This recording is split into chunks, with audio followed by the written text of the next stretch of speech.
Good afternoon, Mr. Mark Gassard. How are Oh you my doing, buddy? goodness. Tom Ginn. We're from two parts of the world here.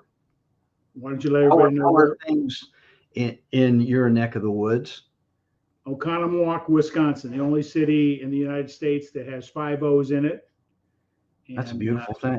it's in an area called Lake Country. We have 17 lakes in about a 7 mile radius. Oh, wow. Go to the Hamptons of the Midwest. Montgomery Wards has a mansion here on the lake, just right down the street from me here, and not they saying I live in a condominium, but it's known as the Hamptons of the Midwest, and Nice. we're right on two lakes in our town, Oconomowoc, and it's where Wizard of Oz was featured, the movie. They do a big festival every year. They close the street down, Main Street, put up a big movie screen and Right. play the movie, and they got statues made downtown and at City Hall and all that stuff. So that's our fame for Oconomowoc, Wisconsin. So I'm Nice. glad it's like a little vacation town for me. So when I just go downtown, I sometimes just want to get out of the office. I just go down to the lake and just enjoy the beauty of the lake and the community. So, That's and beautiful. where are you from, Mark? Oh, do I have to say it, man? Peachtree Corners, Georgia. It's outside Metro Atlanta, about 25 miles from downtown. And Tom knows what I'm going to say next. It is the peachiest place on the planet, except we're going crazy with building. Every time we turn around, there is a condo or a commercial piece of real estate going up, and we need you to tone it down just a little bit. That's why we moved out here, to get away from the rat race, because that breeds more traffic. But no, I had a great weekend. Watched some of the Olympics, that's been interesting. And I can't believe the Olympics are, in France. Kind of cool. At 1996, it was right here in Metro Atlanta. It was all over the place. So I actually got to participate in that. I worked with a company that, was one of the major vendors in providing equipment. You name it, we pretty much did it. And it was a lot of fun, a lot of work. Yes, I didn't have a life. And it's always good to be back. Darlene Eaton says hello. And Darlene, thank you for joining us and saying hi. Appreciate that. Any questions? Don't hesitate. We want you to tag and share Yes. this out here today. So that'll sort of lead me into what the whole purpose. How long we've been doing this, Mark? 3.5 years, almost 4 years now. About three or something of that nature. Yeah. And our whole purpose, Village of Profit. I've been in business since 1983. And this whole program is designed to help those that may be desiring to go into business themselves, already in business, to better understand what it takes to win. So today I'm really excited to introduce our guest today. And I want to give thanks to the referral from Andre Paz, as a public relations person that recommended Hurley to us. I'm excited to have him on, tell his story. And so without any further ado, I'm going to bring on Hurley Fox and welcome him. There he is. He's back. Yes. Great to be here. How was that green room, man? Was it cool? Was it okay? Yeah, I ate a lot of food, so the food was Okay. great. Yeah, Good deal. cooked really well, and so thank you for that. All right. Yeah. Tremendous. Welcome, Hurley. Before we get going into, find out a little bit about you, what you do in the business arena, and get into your story here. But Mark, what are you grateful for today? What am I grateful for today? Well, you know what I'm going to say. Obviously, I have my health, but I'm grateful that I'm here today to partake of this podcast we're doing. I'm grateful that I'm able to, learn something, which I'm going to do. Some of my people and friends of my age and stature aren't here anymore. So that is why I'm grateful. And I'm really looking forward to hearing what Hurley has to share with us. That's the unique thing about every day. I try and learn something new every day. And, Monday is a great way to kick it off. And I can't wait to find out what I don't know, because there's always something new out there. You don't know it all. So, and I'm sure Hurley will share the same thing with us about what his journey as well. Yeah. It never Hurley, ends, and it just keeps chugging. Hurley, what are you grateful for? Grateful for my health as always, and the health of my family. Grateful for my family and the things outside of work. And I'm grateful for the yard work that I've been doing the last couple of weeks. It's nice to get the hands dirty, get the sweat going early in the morning, and to make your little patch of earth just a little bit better. Good. I'm grateful for today. This is the best day of my life. How we deal with this moment here will dictate what happens in the future. So I'm just always grateful for this moment in time. And I'm grateful to have Hurley on. I'm grateful to have Mark as a co-host and friend in our Elevate Your Profits. And I'm grateful for my health as well. I'm the senior person here. I'm 74, going on 75. And so I'm so grateful for my health that I've been blessed with good genes, I guess you might want to say. That I haven't always taken care of myself the way I should, but I'm grateful for my health as well. I'm grateful for my wife and her support in all things that I do. And so. Hey, just real quick, I'm going to holler this one out. Andrea Pass, Public Relations. I agree, Mark. I like to learn something new every single day. Thank you, Andrea, for joining us and making a comment. I greatly appreciate that. We all do here. So it's all about learning. And, Tom, I'm really surprised you didn't ask me about what Elevate Your Profits is about. But, and that's why don't you go ahead and just in a nutshell.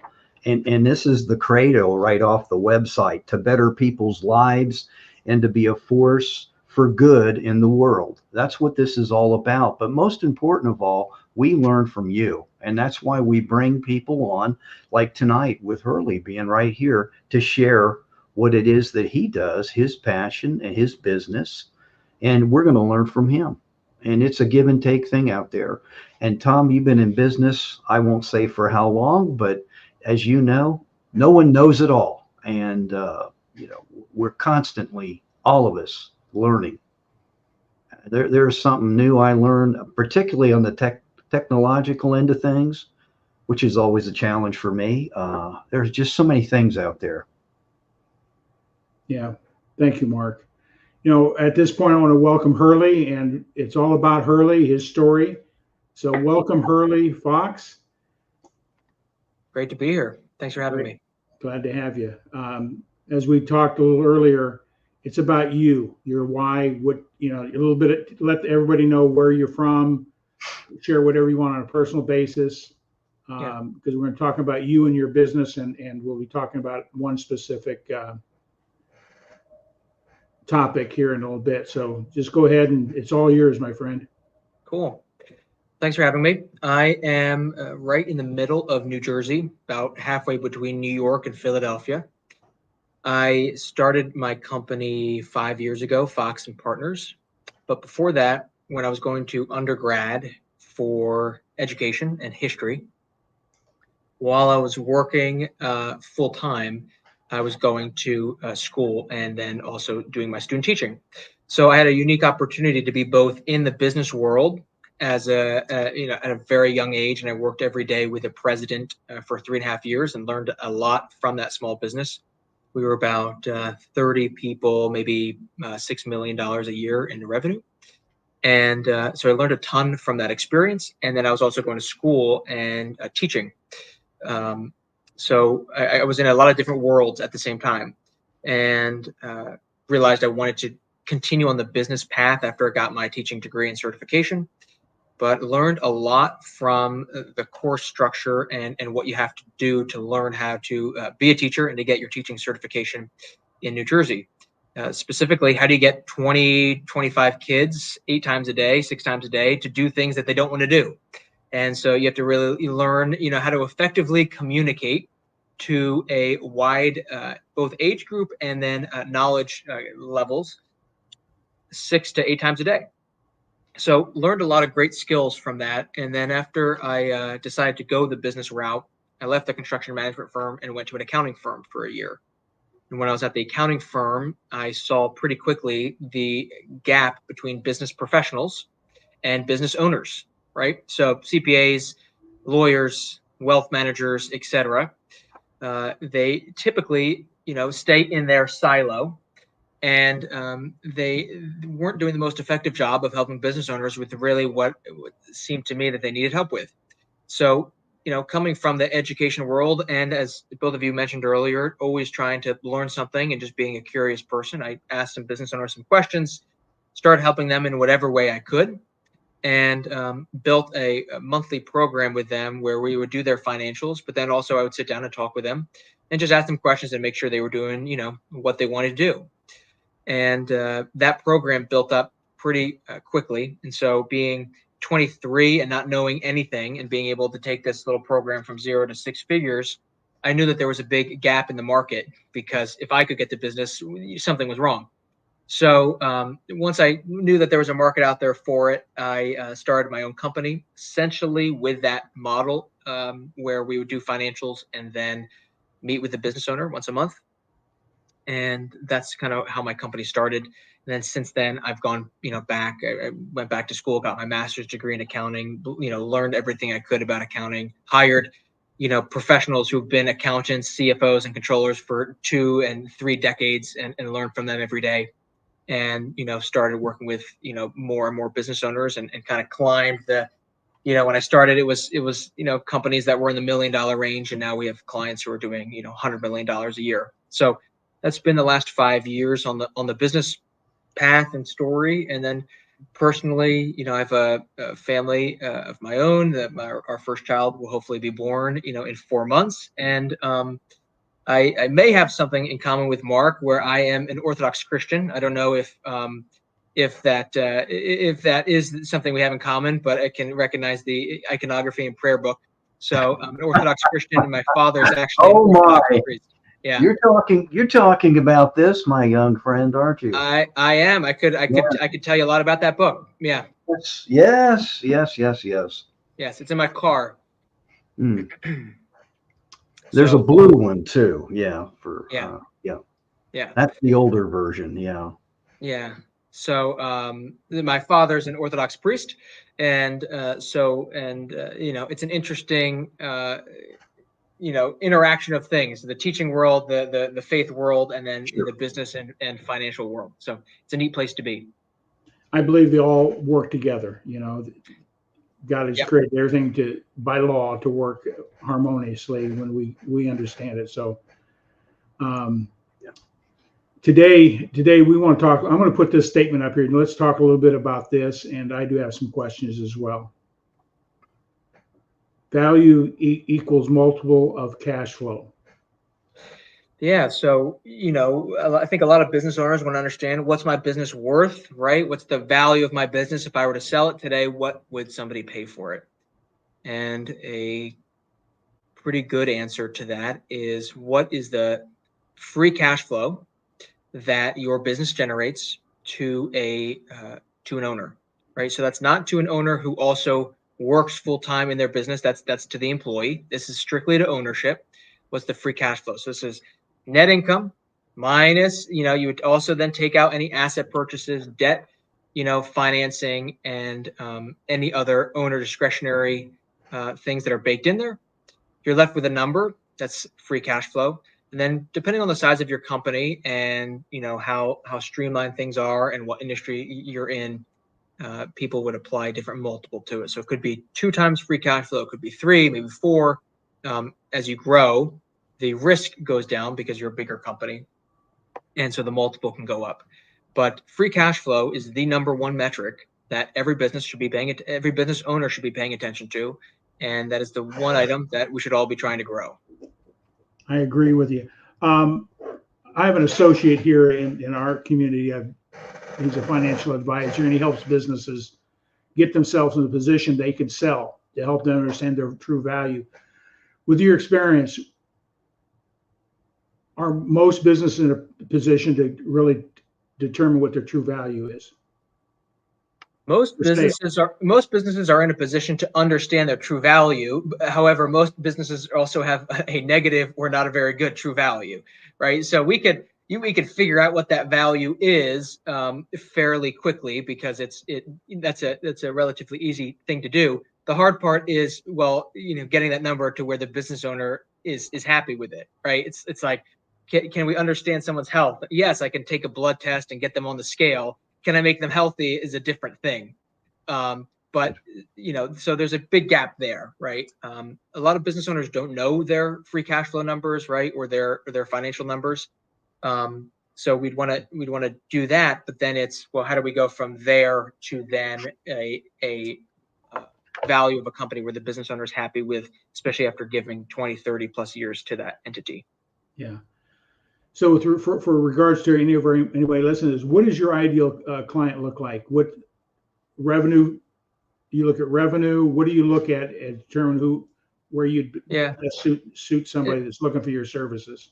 So it starts with, just, do we interact well human to human, right? That's kind of the first test. And then the second would be, I would say, on the small end, you're doing about $3 million in revenue, to about 20 is kind of a good sweet spot.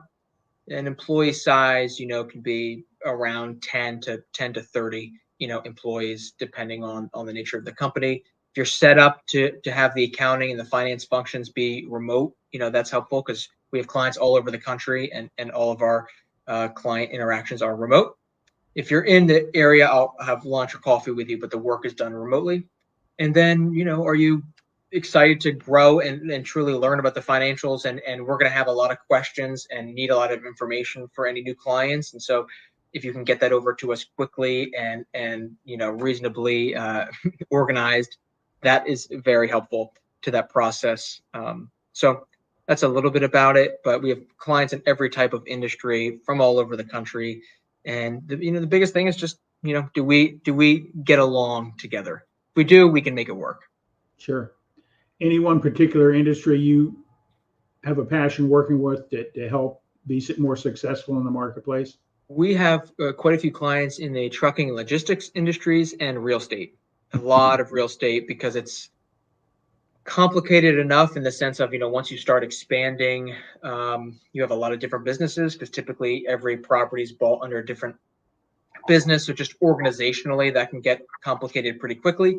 And, then you're sometimes taking outside capital, or you're publishing investor reports or things like that, where it's just helpful to have somebody a little more involved on the financial side than a standard, kind of small business bookkeeper. Yeah. One of my business principles I've adopted years ago is determining my net worth is what's my business generating in a monthly income. Mm-hmm. If I'm getting a $5,000 a month income, what does that equate to as an asset? Because a lot of my business pay me on residual passive income. So right. I like to always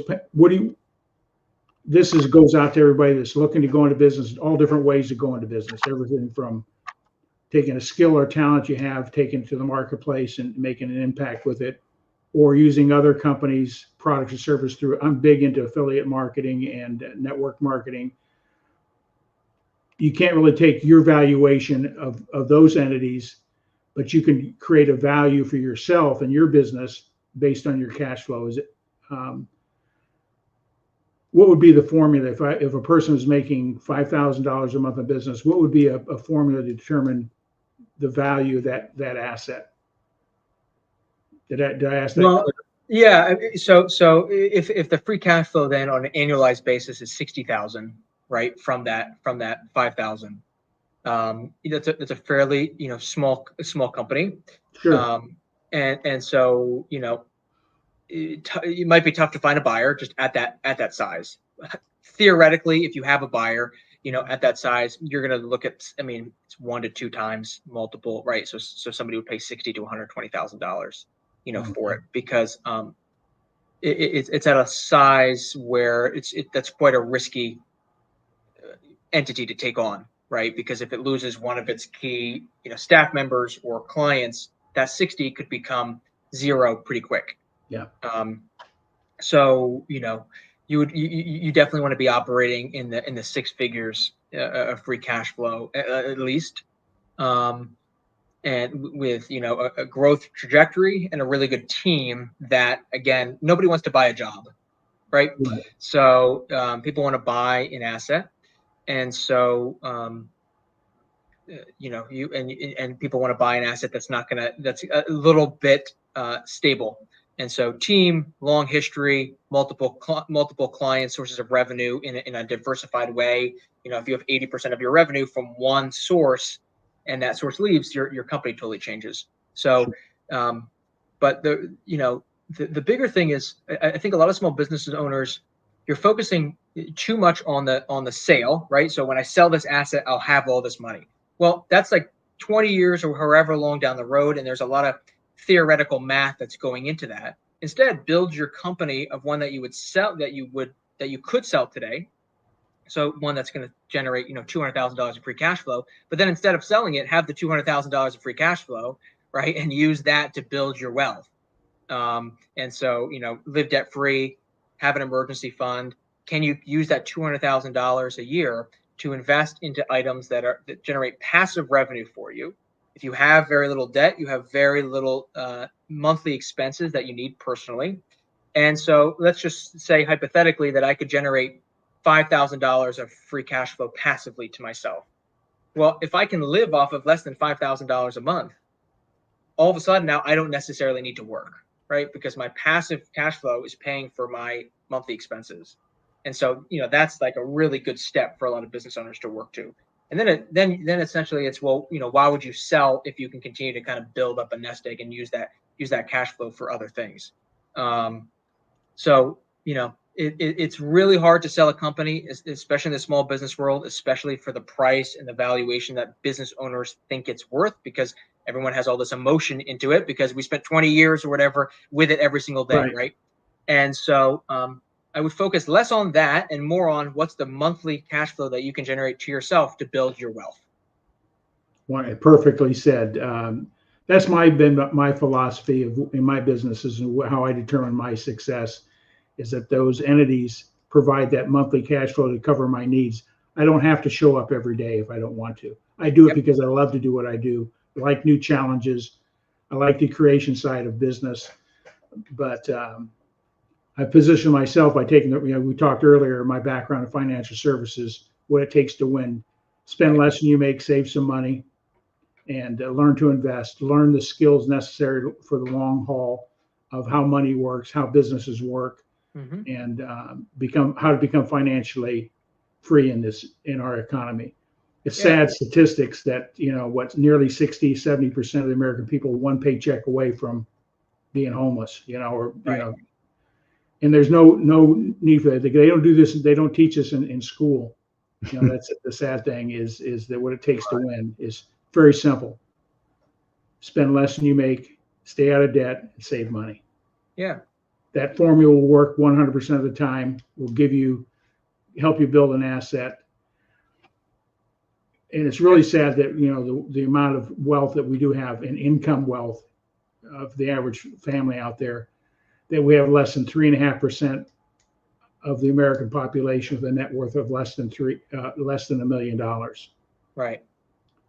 More than $1 million, excuse me. And there's no reason that should be. It should be much, much higher than that.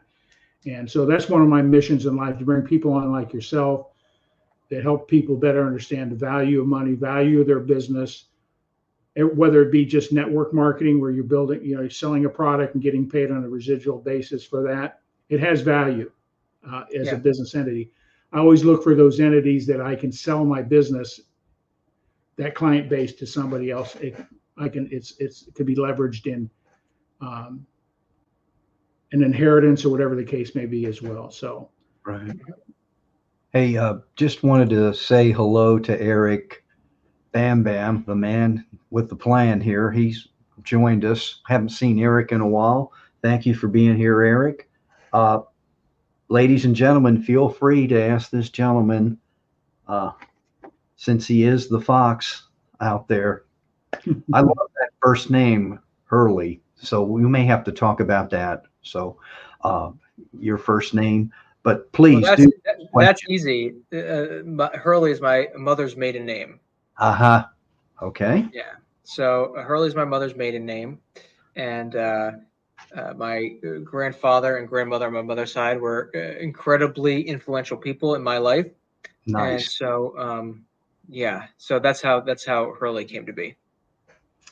I just want to thank Eric for jumping on and making a comment. Hey, Eric, Mark and I would definitely like to have you on. Yeah, we need to get Eric back here and find out what he's doing. He's had a lot of. He just recently wrote a book, so I'd like to help promote his book. Absolutely. There, so you know how to get a hold of us, Eric. So direct message us, and we're glad to have a conversation. We'll get back to Hurley here in a second, but thanks, Eric, for jumping on. Tag and share out there, and let's help some people become more successful in this arena called business. Back to you, Hurley. Well, a good way to start is start on the personal side, right? So if whether you own your own business or you want to own your own business, start on the personal side. Do you have a personal budget? Do you know how much your personal monthly expenses are? And you know your personal net worth? Start tracking that. So personal net worth is going to be very similar to your business's balance sheet, right? What things do you own and who do you own money to, essentially? And that'll get you your net worth. And then on the budget will be your profit and loss, right? How much money do you take in every month and what do you spend money on every month? Get into that practice, even if you have a business and you're not doing that on the personal side, do that on the personal side. And then if you are thinking about getting into business, start on the personal side because it's a really good kind of practice to paying attention to financials. What are the key numbers you want to look for and how do you take that number up?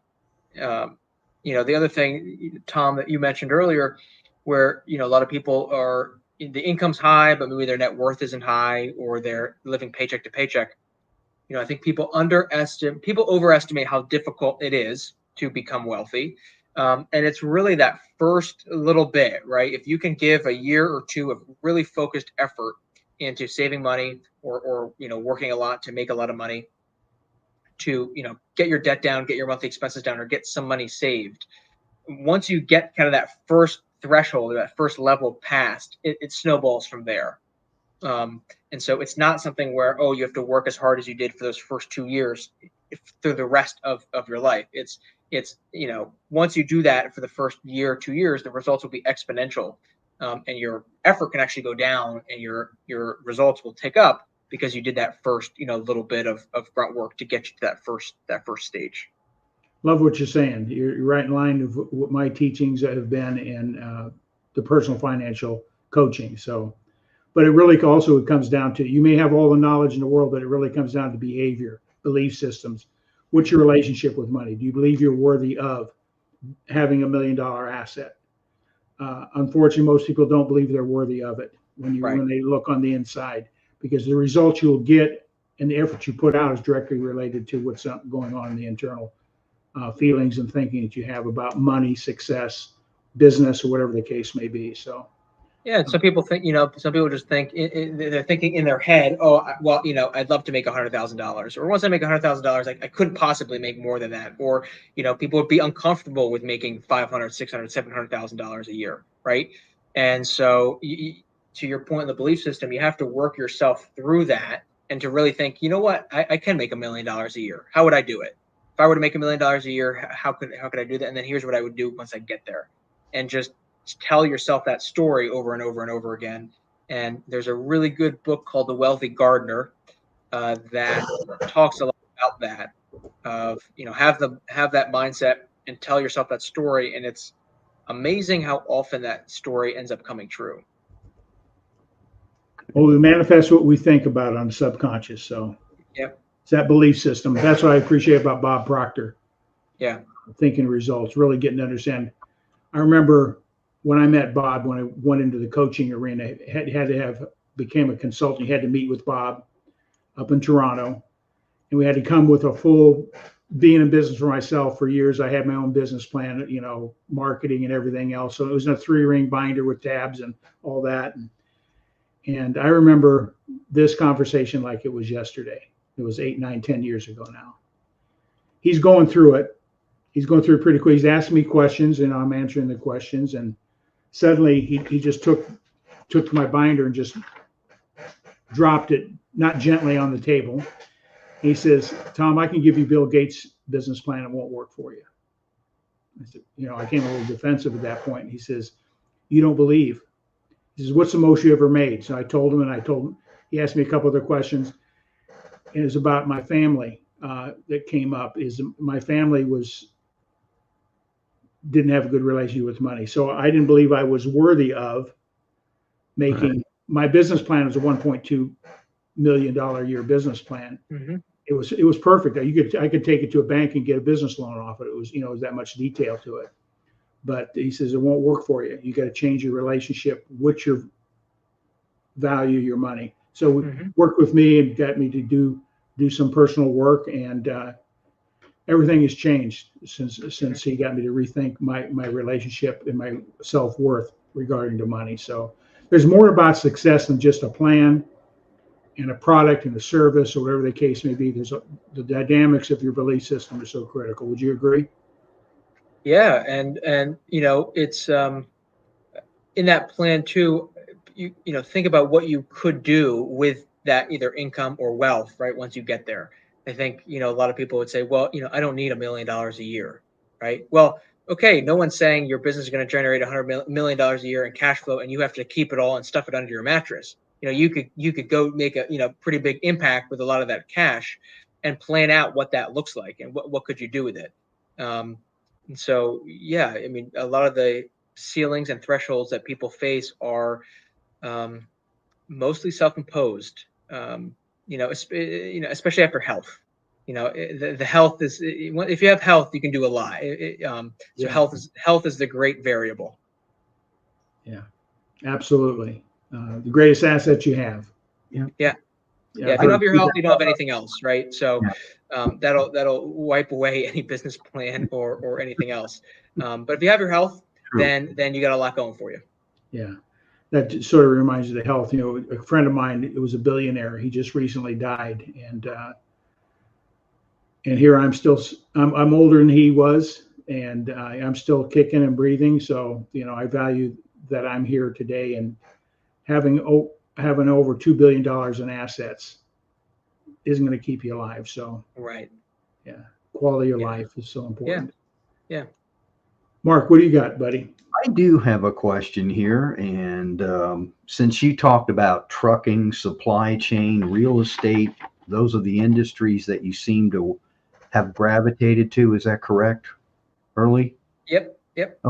What's the biggest challenge you have about this? In terms of take real estate. There's a lot of people involved with real estate. What's the biggest challenge you have with a new person that enters real estate?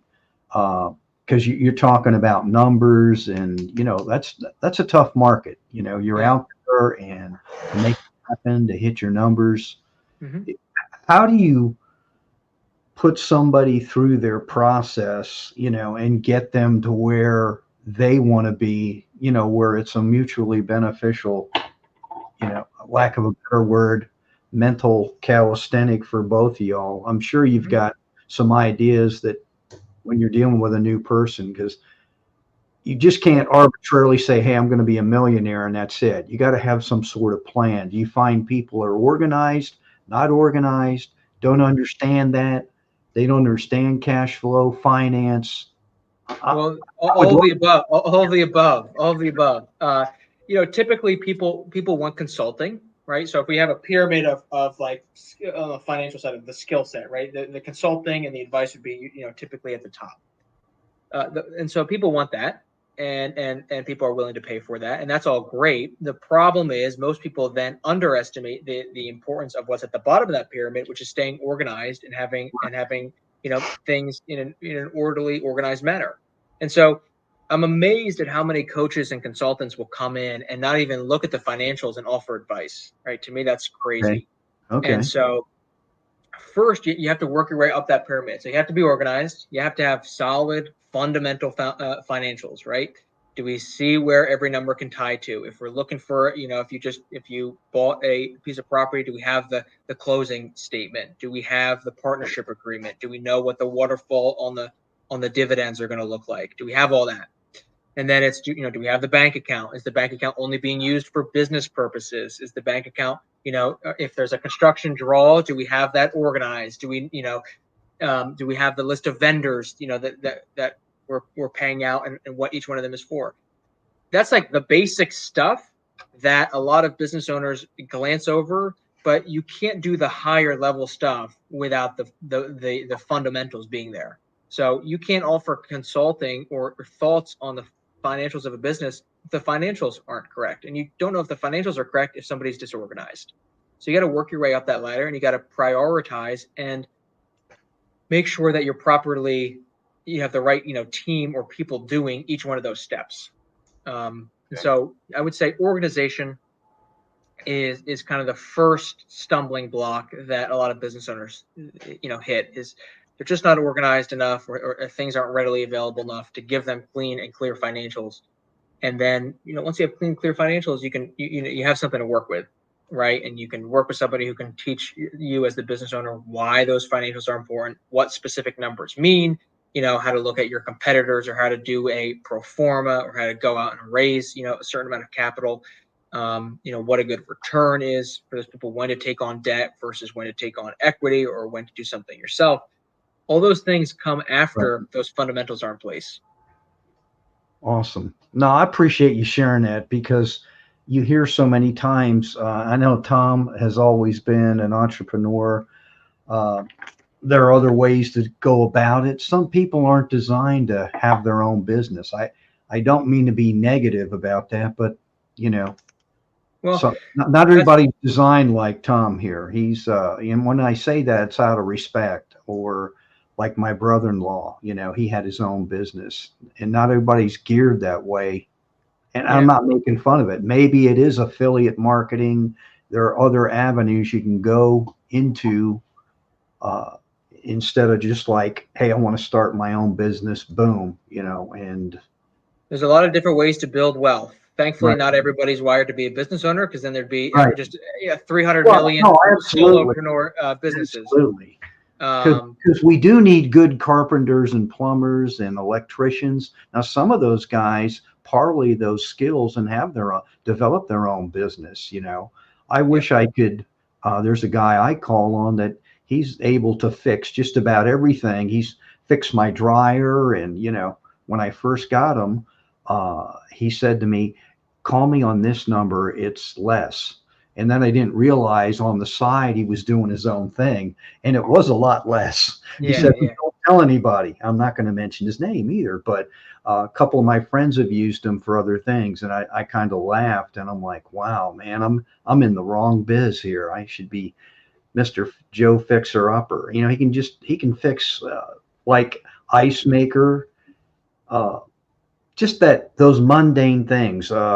Microwaves, washers, dryers, water heaters, things that Tom's probably experienced. I know I have. You have to or air conditioning, units, or it's crazy stuff out there. But and that's why I ask you. I know I'm going roundabout that question. When you deal with people, some people you probably face in a setting, whether it's like this virtually or face to face, don't really have a plan on how they're going to get from A to B.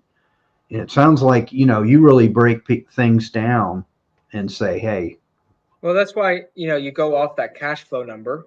Right. And if the free cash flow is less than you could theoretically make as an employee somewhere, you're making the wrong decision.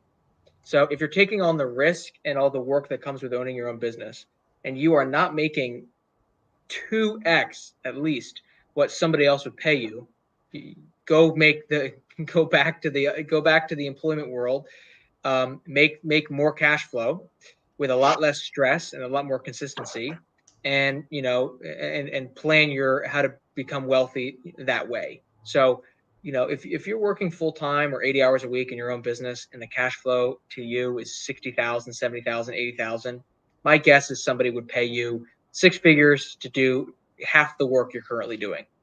Wow. That's interesting. And do you ever get people like when they're starting out, they have I don't want to say a full-time job, part-time job. I met some people like that where they're working part-time, but they still have a business, whether it's stocking shelves or they work goofy hours. I know one guy worked in a warehouse setting, because he was determined to get his own business off the ground, which he eventually did. But do you run across people like that? I run across people like that. Typically they're not clients because the business really hasn't started yet. But I'll talk with people like that all the time. And again, make sure your personal financial situation is sound first, right? Don't Right. take on a risky endeavor if you personally don't have an emergency fund in place or have quite a bit of debt or need a lot of monthly cash, right? So know your personal financials before starting a business, and then throw together kind of a quick, a pro forma is just a fancy way to say, how much money can you make, how much money you think you're going to make, and what do you think you need to spend.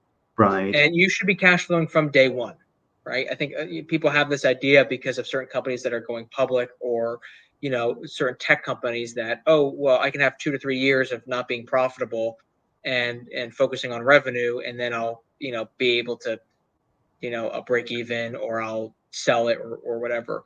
Right. And typically that doesn't happen. So you should cash flow from day one. It makes your life a lot less stressful, and it sets you up on a good path to create, pretty sound business. Beautiful. Thank you. I appreciate that. And And anybody has any questions, Andrea Pass, Public Relations. I posted something here about, I hope it's your organization, but Andrea, if you want to ask a question, we don't care if you promote your business, but we'd rather you ask a question here of Hurley or Eric and even Robert. You guys that are out there, I know you're out there, feel free to throw something at them here. It's always good to get a few questions going. I'm sorry, Tom. I just want to say, knowing Hurley's age, he has plenty of wisdom to share. Oh, absolutely.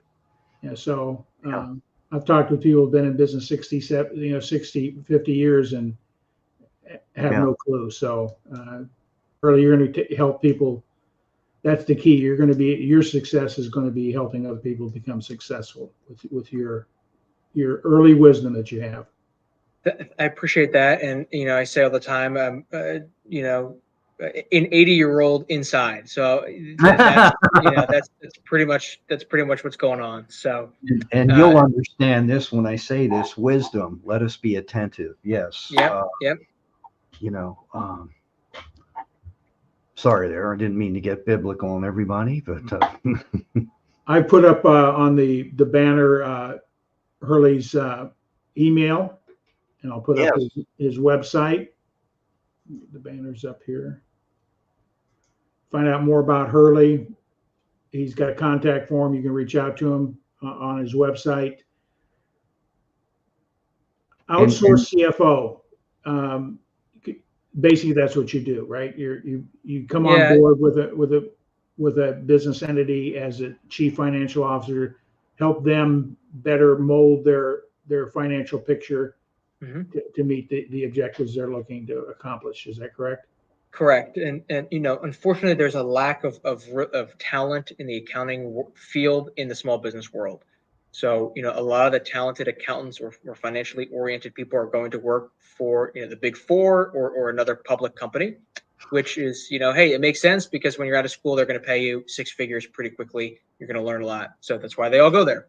So, unfortunately, that means that there's a incredible need for accountants in the small business world. And so a lot of small business owners and small businesses don't have either A, financials, or B, clean financials. And then again, that's just the benchmark, right? So that just gets us to kind of that's the break even point. And then it's okay, great. You have these financials. What do you then do with it? And how do you generate wealth off of that? So typically we are either a company's full kind of accounting stack where we're doing all the accounting work if that's what's needed, or if they have an accounting team, we'll then sit on top of that accounting team and be the liaison between the accounting function and ownership, or help communicate with investors, because we work with some private equity companies and other companies that have investors where we're, helping report to those investors and kind of keep an eye on things. But anything in the financial area for small businesses, we will either do ourselves or connect you, small business owners with people who can help. And, the number one thing is, do you have accurate financials? And most small businesses don't. And so, kind of a quick way to get yourself a good ballpark is run down your balance sheet if you know where to find that. Print out your balance sheet and say, does this number, can I find a piece of paper that verifies that this number is correct? Right? On a cash basis balance sheet, go down bank account. Does that match kind of what your bank statement says? Asset purchase document. Does that match what the asset says on the balance sheet? Liability loan. Does that match the last loan statement? If so, you're pretty good. If not, then you probably need some help. Great. And I think that's advice for any person out there who's in business, is really understand your financials. Because it can give you a forecast of how quick you might be crashing and burning, or not even being aware that you're on a trajectory for growth at the same time. So having that second set of eyes and knowledge, I think is so important. I use the medical analogy all the time. In the medical world, everybody understands that they would never go to a heart doctor for a foot problem. Unfortunately, for every financial problem, people typically will go to their tax accountant. And the tax accountant is a specialized professional in that field who specializes in doing taxes. That's very different than a controller for a business, which is very different than a CFO, which is different than an investment advisor, which is different than a coach, which is different than a business lawyer, et cetera. And so it's really important to have, just like you would in the medical world, have that same kind of staff or team in the financial world, put the right people in the right position. And then again, with health, it's really important to understand your benchmarks. If you're eating the wrong thing and you don't know it and you keep eating it, that's a bad thing. Versus if you're getting healthier, you'd want to understand, well, why? So I can do more of that. So how does my cholesterol look? How does my sleep look? How, am I getting enough exercise? Do I need to get more sun? Let me go understand my fundamentals. That's the financials. The financials are the test, the blood test, the height, the weight over time, compared to your peers. All that is the financial stuff. And that's great. It's really great to know your health metrics. But then it's like, okay, great. How do I use this stuff to help me become healthier? How do I use the financials to help me generate wealth? And so that's why it's a two-part thing. And so taking that, medical analogy, it's not only do we just make sure that your health metrics are correct, we help you then understand what the metrics are telling you. We put you in place with the right people to help you. And then if the health metrics say you need to start walking more, we'll text you every day. Hey, how'd your walk go? Do you need a walking buddy? Let's walk and talk. Do you need more sun? Let's go find a group for you to be a part of, right? So we do the same thing in the financial world. Does this company need an accountant day to day? Do they need a investment relations person? Do they need better reporting? Do they need somebody on the board? What do they need that we can help with? And sometimes it's just they need somebody to talk to vent to, because owning a small business is really hard, and that's all they need, and then they can keep going. So whatever it is, we will do our best to help. Great. And can I just put this plug? Do you know Andrea Pass? Do you know her? PASS? Yes. Yep. Okay. She's why I'm on this show. So she connected me with you guys here. So she said, great. I work hand in hand with Hurley. His insights are key to entrepreneurs, small business, and anyone in business. So there you go. And thank you again for chiming in. I appreciate it. I tell you what, 45 minutes to an hour flies by. It does. I can't believe we're already up to the top of the hour. And with that said, I'm going to ask you this. You did say that your father is an Orthodox priest. Am I correct on that? Correct. Yep. How does he feel about what you're doing? He likes it. We do some work together, actually. Nice. Because as both of you have mentioned, the understanding financials and how to generate wealth is not that complicated of a thing, right? Now, it's simple, but it's hard, right? As most simple things are, but it's not a mystery on how to generate wealth. But then at some point, once you get past a certain stage, and the level's a lot lower than a lot of people think, right? So your friend who passed away recently has $1 billion. If you have $1 billion, why work the next day, right? If you have $5 million in the bank, you really should not have to need to work anymore. If you have $1 million in the bank, well, why go make 2 million, right? You have to have purpose to that. And we're all going to die, and we're all going to have zero money once we pass away. And so, why did we do what we do, and what is the impact that we left on the world with the time that we had? And so, the money is not the important part. The money can allow us to do the important things. And once you get past that level where food is going to be on the table, right? So in that first kind of level, you do have to just kind of fight for your food and get to that, hey, if you need to make rent, you have to go work the job that you don't want to go work. That's the reality of it. But once you get past that threshold, it becomes a lot more of, okay, why are you doing what you're doing? And Right. how is it impacting you from a inside perspective, right? If the work is impacting you negatively, emotionally, spiritually, mentally, well, why do that if money is not the problem? And so what's interesting from a behavioral standpoint is, so in the beginning, money's a problem, right? And so, hey, I have to make rent, so money's a problem. And people don't like that, and that's really hard. But ironically, because money is such a problem, it's easy to focus, it's easy to kind of zone in on that. The problem becomes when money is no longer a problem, what is? That's the harder question to answer, and you have to do some soul searching, because the money, it's an easy, I can go work and I can go fight for this, I can go bring in more money, I can go work more hours. Okay, great. Then once you do that, okay, well, the solution to the problems becomes less simple to solve because they're a lot deeper. So he and I have a good time with this, and there's no better group of people than small business owners. I love interacting with them. Kind of one of the mottos that I have is we do good work for good people. The people, my clients and the people I work with and the people that work for me are honestly great, good people, which is a lot of fun. And it's rewarding to generate wealth for good people, because it goes, it doesn't just stop with them. It creates a ripple effect that is neat to be a part of. Nice. Well, with that part of wisdom, I want to thank Hurley for being here, taking time out of his day to be here, and we'll let you know when we would do replays on this, so that you can get that link, push it out to your audience, and let's make a difference in this world. Sounds appreciate you being here today, and absolutely appreciate you taking the time, making the time to come with us, join us this evening. Great to be here. Thanks for having me. Appreciate it. Well, enjoy the green room and all the M&Ms we left you there. So thank you. I will. All right. Don't hang on. Don't go anywhere while Mark and I close out here. Okay. Right. Sounds good.